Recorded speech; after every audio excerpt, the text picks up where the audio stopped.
Welcome to another unboxing video from theplayersaid.com. My name's Alexander, and today we're taking a look at something a little bit different from our usual fare. This is Sniper Elite, the board game, from David Thompson and Roger Tankersley. And we also have the Sniper Elite Eagle's Nest expansion. So these are brand new from Rebellion Unplugged. Rebellion is a company that make lots of other different types of games and or comics as well. And so these we have, this is them very much branching out into board gaming, and Sniper Elite, if you do not know, is a computer game, or a video game, I suppose. And you play as a sniper in World War II, creeping around, trying to be as quiet as possible and complete missions, taking out targets or escaping from things. It's very cool if you've not played. I mean, you can get some of the original, like, you know, the original Sniper Elite. The graphics are still decent enough and the gameplay is really smooth on a modern computer. And so, to me, it's well worth it. And if you know anything about it, they have bullet cams and stuff for single player, so you get into some very cinematic bits and pieces. So, what we have here are the new iterations of it in a board game form. So, we have, this is a game that I believe plays 1 to 4 players, and if you're playing it, and so there's a whole like dedicated solo system to it, which I'm very interested in, because I think that will be, I'd like to see, right? Why should I play this solo when I could play the actual video game? What does this offer me, right? And is it robust? But I think, generally speaking, this is a, it's a semi-co-op, in the sense that I think it's a one-person versus all, trying to smoke out the sniper, I believe. So, let's have a quick look at what we get inside the game. So, first thing, solo rules, which looks like we've got, you know, 5 or 6 pages of actual solo rules, and then little offers and challenges for adjusting the difficulty.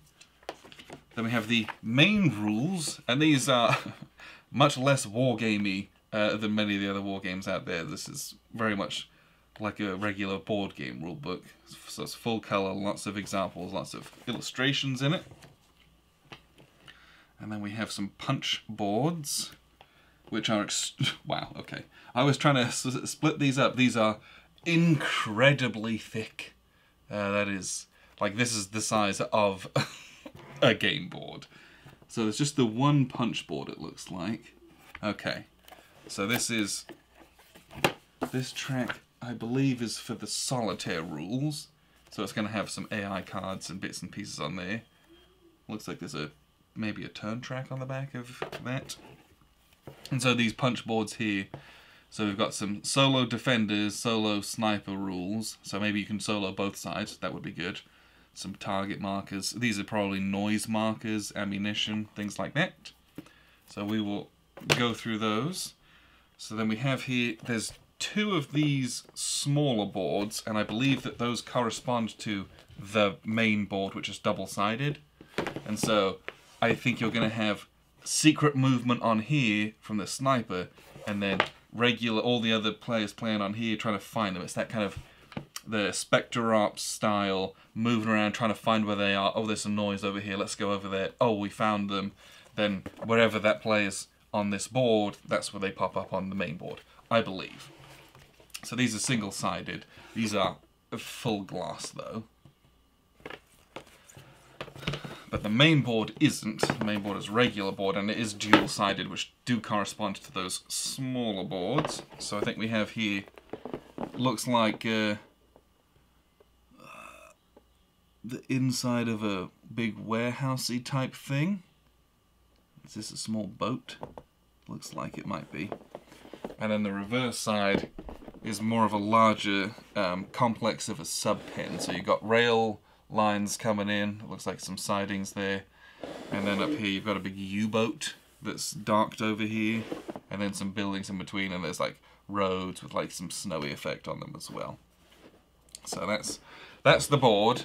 Moving around here, trying to sneak around, like these big regions, red, black, yellow, and white, which do correspond to this little set of markers here on this solo board, so I'm sure that that has some significance about who and what activates in what region.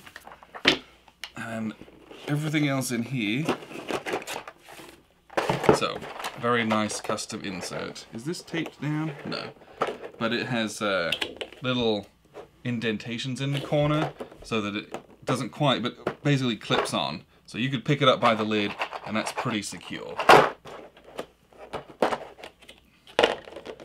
So we have our deck of solitaire cards and then some item cards. Let's crack this open. And I swear I'm making this look terrible, but this does have an easy open tab. There we go. So the solo deck obviously says solo on it here. And so this is going to have different activations and things that happen for each enclosed area with a defender in one of its spaces. Attack every space in that area. Different assignments and things that are going on in those areas, things like that. Then we have these decks of foe playing cards. Sabotage the submarine. Steal the... So these look like they might be your secret missions, what you're trying to do. This is your goal for the mission, so I guess the opponent might not know what you're trying to do, which is also excellent. And then we have these American or Allied and German cards. And these are different items that you use, special items, so silenced ammunition, S-mines, a little rock for causing a distraction, Tommy guns, and then these are just some different German officers, which look like those were called out on the back of our little solo rules here as well.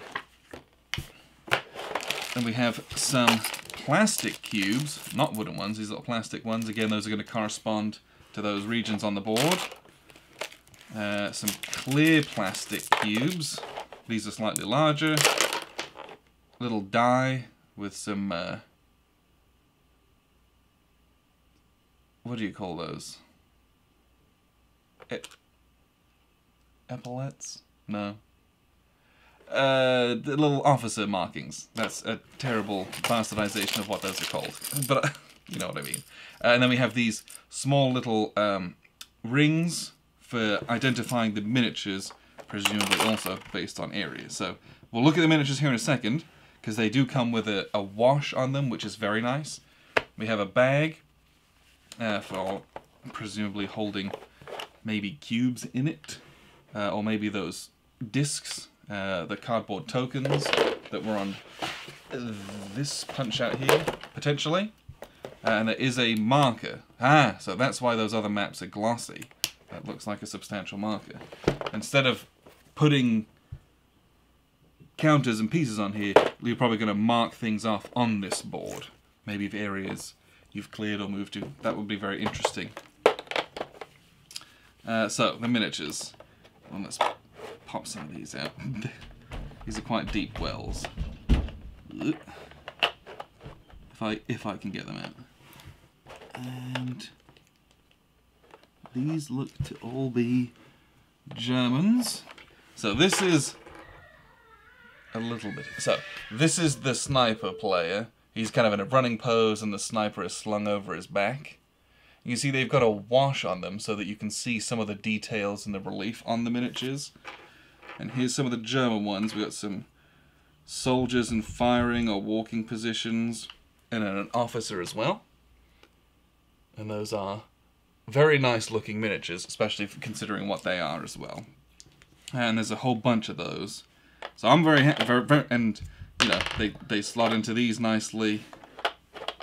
Oh, one there's there. So you're not going to lose and or break those. So that's everything that comes in the base game. So let's have a quick look at the Eagle's Nest expansion, which looks like it's got a Russian sniper on it. So hopefully we're getting some new faction content. So the Eagle's Nest, and this is identical in size to the box. So we're hoping for a good chunk of content. So the Eagle's Nest expansion rules. The expansion rules at 1, 2, 3, 4. About, you know, maybe 3 or 4 pages of rules, maybe. So we have in this one 2 new maps to play on. So this one looks like it's more of a village. And then this one is inside a building, like a nice building it looks like. And again, these are the high gloss ones that we're going to write on with a marker.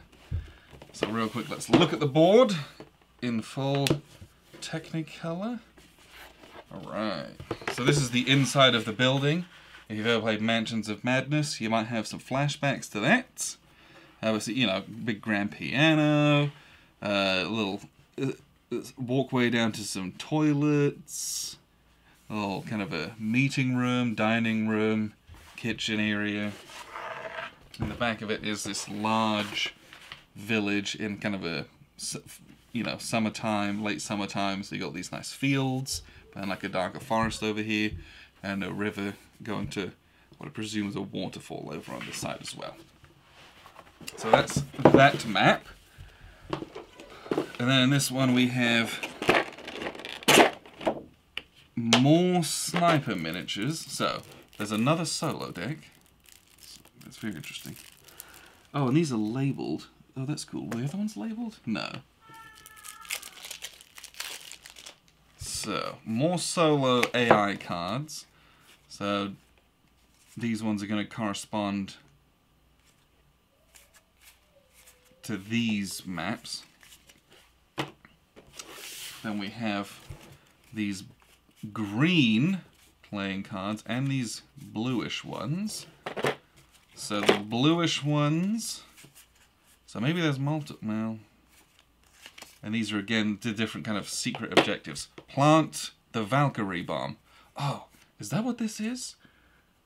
Black Orchestra style, going and try to bomb Hitler? No, that'd be cool. That'd be cool if that's what we're doing. Steal the Führer's diary? Come on. Spice up the casserole with poison? Who doesn't want that? So that's the kind of thing that we're doing here. And then here looks like we've got some new allied cards. Climbing gear and diving gear and a knife. And then these red ones. So these are our new... so we have Carl. He's like the main protagonist off the normal box. We got Yun. And then we got Rosa. And then we got Major Easy, who has a Gewehr 43. So he's going to be very pulpy, running around, blowing things up, I would imagine. A very different style of game.